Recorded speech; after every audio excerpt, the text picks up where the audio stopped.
ready? Yeah, first of all, again, as Scottie said when this first happened, all our thoughts and condolences go out to the Mills family. On behalf of Scottie, I've actually been in contact with the family, and he wishes to express his personal condolences to them, but as his attorney, I wasn't comfortable with him giving any statements to anyone at the time, just on perhaps that might somehow reflect poorly on him in some way. But we really wish to extend our condolences to the Mills family, because these kind of tournaments can't go on without people like John Mills working out there, and volunteers and that type of thing, and it's just a tragic situation. We were pleased that the case was dismissed today. Obviously, was dismissed without prejudice, or with prejudice, which is something that we had required. We were prepared to go forward and litigate this matter. We were also prepared to litigate the case civilly. At the time actually we were going to start beginning litigating it civilly on Monday. Whenever Scottie had to appear in court, we were going to begin litigation regarding the civil matter. He does not wish to do that. He wants to move on, and he's obviously having a historic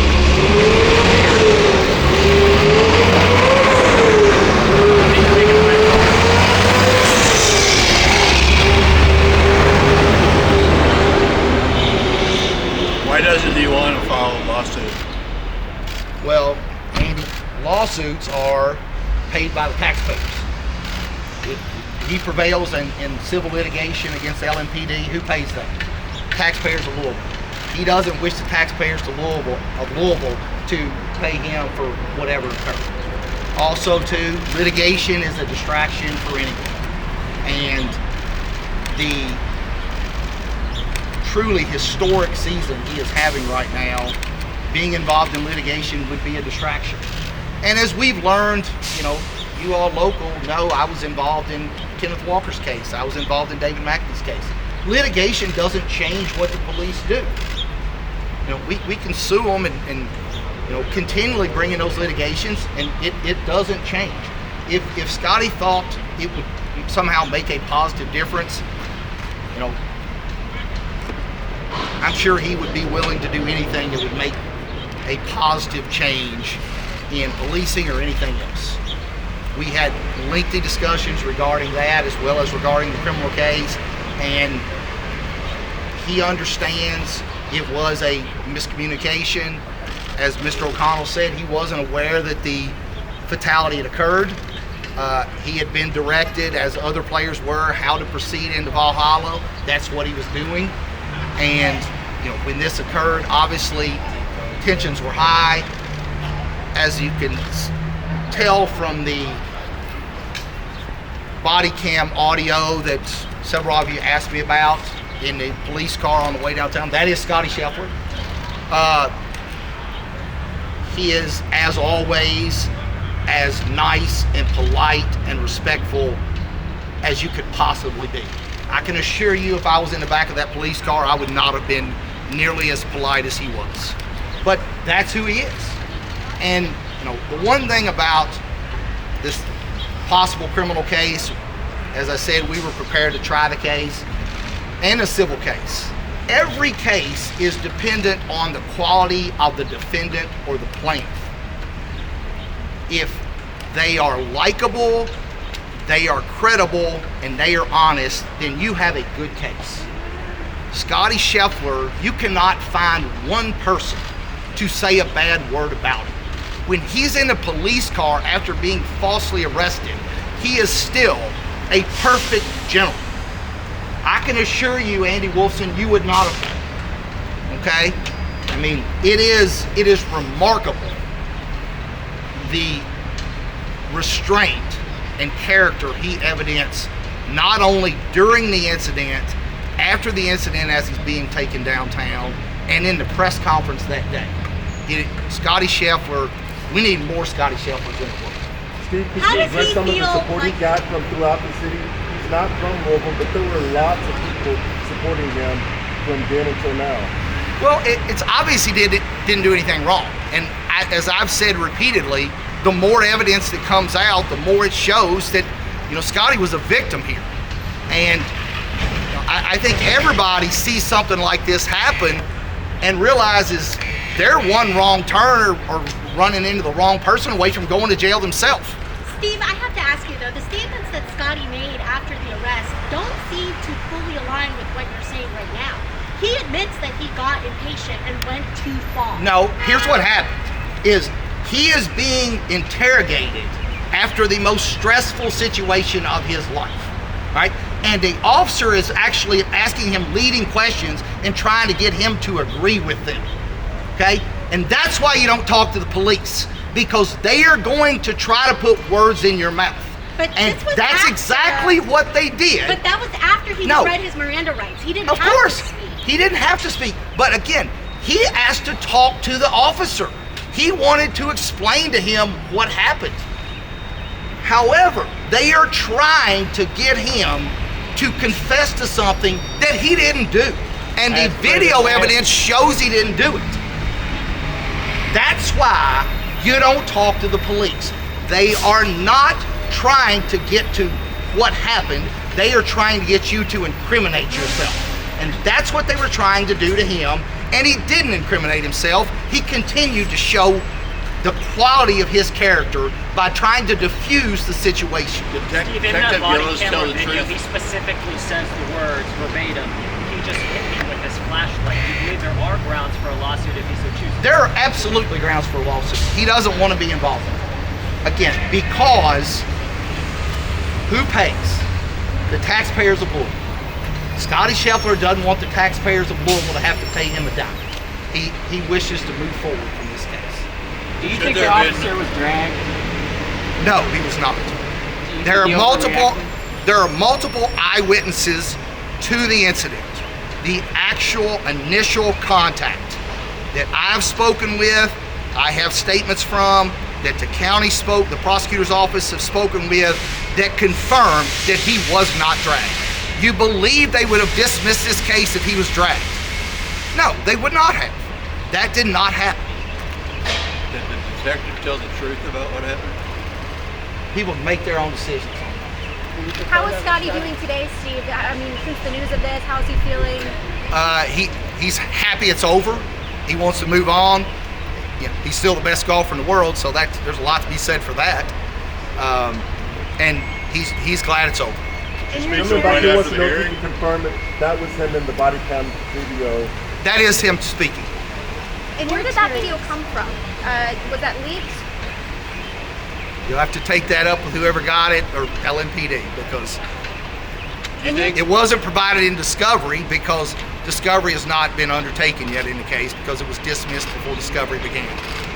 In your experience, does LMPD frequently overcharge people? Yeah, police overcharge every day. Any of you all get arrested leaving here, you're going to be overcharged.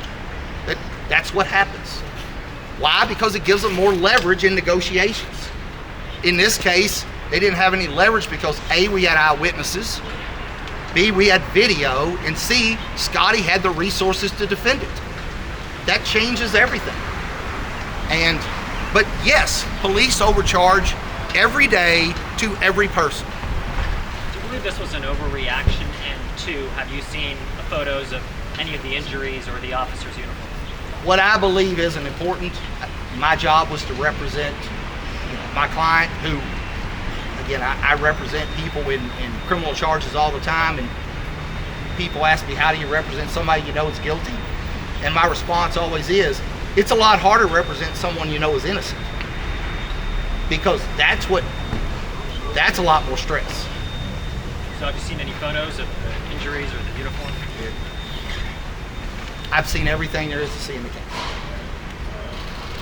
Anything else? Should the detectives have received more than counseling for the body cam, given the history and Louisville?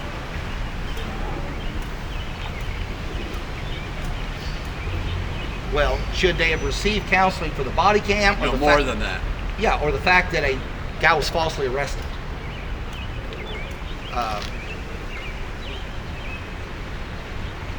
it's how the police discipline other officers is obviously been an issue around the country and in Louisville especially for a number of years. Will this change it? I hope, but we've had a lot of litigation, some of which I've been involved in, that hadn't really changed it to this point. Department of Justice came in, had a consent decree. I don't know that that's changed it. So,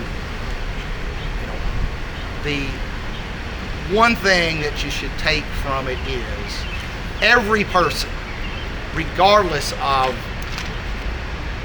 if you're the best golfer in the world or just going to watch the tournament, you are one wrong turn or one encounter with a police officer going sideways, even if you do nothing wrong, and being charged with a plethora of crimes that you didn't commit. And it can happen to anybody. And it does. It happens every day. Does Scottie want to come back to Louisville to play in a tournament here? If they have another tournament here, I'm sure if the PGA comes back, who knows when that'll be, but if it's a tournament worthy of Scottie Scheffler playing in it, I'm sure he would play in it. However, we don't have any of those as it stands now, and so I don't think this has had such an effect on Scottie that he says, I'm never coming back to Louisville again. He obviously didn't want to come back for court, but nobody wants to go to court. But obviously, if there's another major championship played in Louisville, I'm sure Scottie Scheffler will play in it. Has he messaged you anything that stands out about being glad this is over? Or? Everybody who is charged with a felony offense is glad that it's over. Everybody. And so, yes, he's glad it's over. Any message he'd like to get out? His press conference the day this happened expressed his sentiments and his character and his condolences better than anything I can say.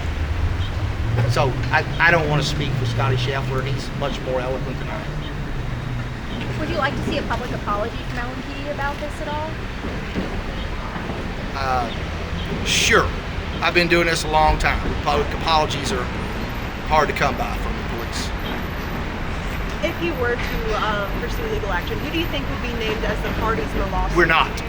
So doesn't matter. We were prepared to go forward beginning the day of the arraignment with civil litigation. Scottie does not wish to do that. Again, for the reasons I've stated, he has no desire to A, be involved in litigation, and B, try to recover money from the taxpayers of Louisville. I've already addressed that. He was polite as always, and really trying to diffuse the situation. With the agreement not to pursue civil litigation, let me make public? We're not, obviously, it's not Scottie's desire to pursue civil litigation. I've made that clear to the county. That was not some sort of quid pro quo regarding the criminal case. And so, document-wise, there's nothing out there to release. We did make it clear that forcing him to appear in Monday was somewhat of a hard deadline of that type of litigation. But again, Mr. O'Connell was very eloquent in his comments of they do have an obligation to investigate the case, and you can't do it in 2 days. Some of the eyewitnesses, I provided them their information. Some of them they found on their own, that type of thing. But he's got an obligation to do his due diligence in the case, and he did that. And we are obviously we're pleased with the result. Scottie buy and Gillis a new pair of pants? You can, but we are. Be clear too. There were no monetary. Scottie didn't pay anyone anything for this case to go away, nor is he going to. And there was no stipulation of probable cause. We were not, that was a deal breaker in the case, is we would not stipulate probable cause for the arrest. Do you have any communications with the PGA about the incident? No, I represent Scottie Scheffler. PGA is not my client. Anything else? Thank you. Thank you, guys. Thank you.